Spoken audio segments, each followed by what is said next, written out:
सोने का पानी वाली चिड़िया। एक बार ढोलकपुर जंगल में कुकू कोयल बहुत ही मीठा गाना गा रही थी। मैं हूँ कुकू कोयल, गाती हूँ सुंदर मीठा मीठा गाना। तुम सब भी सुनकर आ जाना, आ जाना, आ जाना। उसकी आवाज दूर दूर तक सबको सुनाई दे रही थी। तभी उसकी आवाज सुनकर एक जादूगर वहां आता है और उससे कहता है, वाह कुकू कोयल, तुम्हारी आवाज तो बहुत मीठी है, बिल्कुल खरा सोना है, सोना। हाँ, तभी जादूगर आब्राकादाब्रा बोलता और कुकू कोयल से कहता है, तुम अब से जब भी गाना गाओगी और गाते समय अगर तुम्हारे मुंह से एक भी बूंद पानी की नीचे गिर गई तो वो बूंद सोने में बदल जाएगी। लेकिन तुम्हें एक बात का हमेशा ख्याल रखना होगा कि तुम कभी ऐसे लोगों के सामने नहीं गाना जो तुमको किसी भी तरह से नुकसान पहुंचाए। ऐसा बोलने के बाद जादूगर वहां से चला।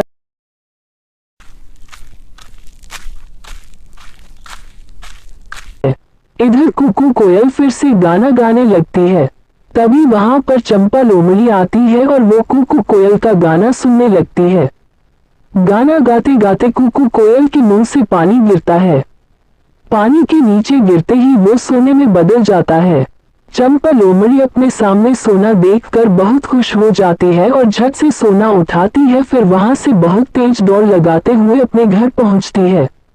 इधर कुकू कोयल गाना गाती रहती मैं है। हूँ कुकू कोयल, गाती हूँ सुंदर मीठा मीठा गाना।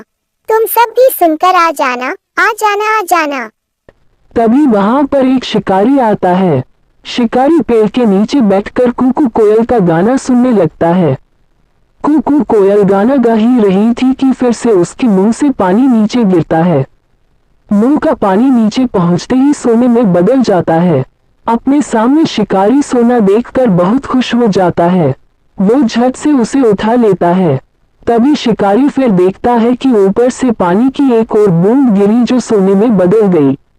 शिकारी फिर खुश होता है और उसे भी अपने पास रख लेता है। ऐसे करते हुए कई बूंदें ऊपर से नीचे गिरती है जो सोने में बदलती जाती है। शिकारी मन में सोचता कि शायद आसमान से सोने की बारिश हो रही है और ये सोचते हुए वो एक एक करके सोना उठाता जाता है। तभी शिकारी की नजर गाना गा रही कुकू कोयल पर जाती है और वो देखता है कि ये सोने वाला पानी तो कुकू कोयल के मुंह से निकल रहा। फिर वो बिना देरी किए कोयल को पकड़ने के बारे में सोचता है क्योंकि कुकू कोयल को पकड़कर वो बन जाएगा बहुत बहुत अमीर। इधर कुकू कोयल गाना गा। मैं हूँ कुकू कोयल, गाती हूँ सुंदर मीठा मीठा गाना। तुम सब भी सुनकर आ जाना, आ जाना, आ जाना। में इतना खो जाती है कि उसे इस बात का भी ध्यान नहीं रहता कि उसके आसपास कौन है। फिर शिकारी बहुत धीरे से अपना जाल फेंकता है और कुकू कोयल को पकड़ लेता है। जाल में फंसते ही कुकू कोयल कहती है, तेरी की ये क्या कर बैठी मैं?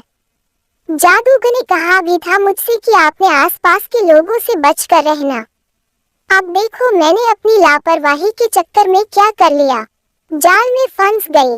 इधर कुकू कोयल को ले जाते हुए शिकारी अपने मन में सोचता है कि क्यों न इस कोयल को राजा को ही दे दूं। अगर राजा को दे दिया तो राजा इसके बदले मुझे राजमहल में रहने देंगे, फिर पूरी जिंदगी आराम से बीतेगी मेरी।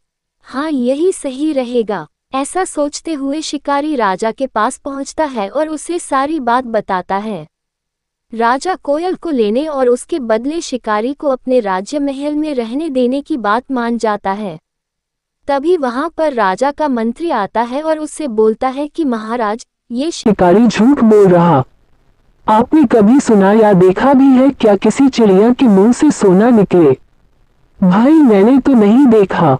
मंत्री की बात सुनकर राजा शिकारी से कहता है कि पहले मुझे सोना दिखाओ। आखिर ये कोयल कैसे सोना निकालती है, मैं भी तो देखूं। राजा की बात सुनकर शिकारी कोयल से गाना गाने को कहता है, लेकिन कोयल तो इस बार कोई गलती नहीं करना चाहती थी, इसलिए वो अपना मुंह ही नहीं खोलती। शिकारी के बहुत बार कहने पर भी जब कोयल गाना नहीं गाती तब राजा को ये सब देखकर गुस्सा आ जाता है और वो अपने सिपाहियों से कहकर कोयल को जाल से निकाल देता है और शिकारी को पकड़ लेता है। जाल से निकलते ही कोयल गाना गाना शुरू करती है, कुकू मैं हूँ कुकू कोयल, गाती हूँ सुंदर मीठा मीठा गाना। तुम सब भी सुनकर आ जाना, आ जाना आ जाना। और फिर तभी उसके मुंह से फिर से पानी नीचे गिरता है जो सोने में बदल जाता है। राजा ये सब बस देखता ही रह जाता है और अपने सिपाहियों से कोयल को पकड़ने को कहता है। लेकिन इस बार कुकू कोयल पहले जैसी कोई भी गलती नहीं करती है और वहां से उड़ती हुई सीधे ढोलकपुर जंगल पहुंचती है।